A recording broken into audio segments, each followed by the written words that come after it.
हामिद मीर अपने कॉलम में लिखते हैं कि हालिया पाक भारत जंग में पाकिस्तान का मुकाबला भारत से नहीं था, बल्कि पाकिस्तान का असल मुकाबला इसराइली दिमागों से था।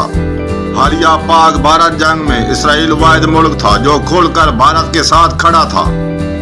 पाकिस्तान के खिलाफ जंगी मंसूबाबंदी में इसराइली माहिरीन का अहम किरदार था। हालिया जंगी कशीदगी में भारत अपने दिमाग से नहीं बल्कि इसराइली दिमाग से सोच रहा था। भारत हर सूरत में पाकिस्तान पर हमला करके पाकिस्तान को नीचा दिखाना चाहता था, बल्कि गजा बनाना चाहता था। लेकिन पाकिस्तानी एयरफोर्स ने 2025 में 1965 की MM आलम की तारीख दोहराई। 1965 में MM आलम ने 1 मिनट में 5 भारतीय तैयारे तबाह किए थे। 2025 में पाकिस्तानी एयरफोर्स ने दुनिया के जदीद तरीन फ्रेंच राफेल तैयारों को मलबे का ढेर बना दिया। 1965 में MM आलम ने भारत का आदमपुर एयरबेस तबाह किया था।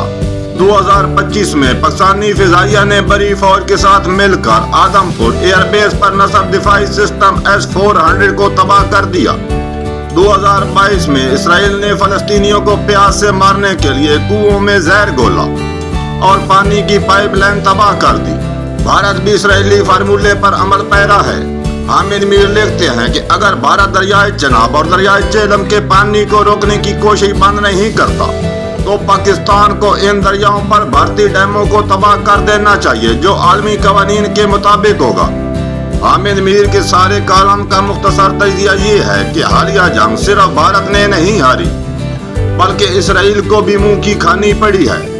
इसके साथ ही इजाजत दीजिए, वस्सलाम।